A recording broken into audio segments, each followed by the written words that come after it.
Here I have HUAWEI Enjoy 60X, and today I'm going to show you how to enter recovery mode on this device.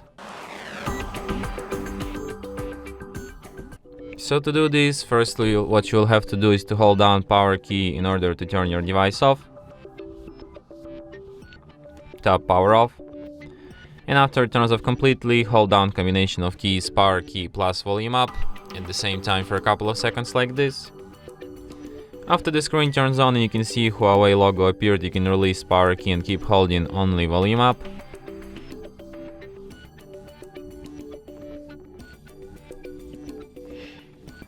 And after that you will end up in recovery mode.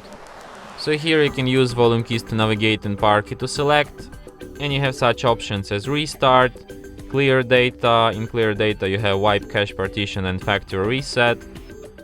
Also you have update mode and safe mode. So if you want to quit this mode, just select restart and your device will be restarted just as usual.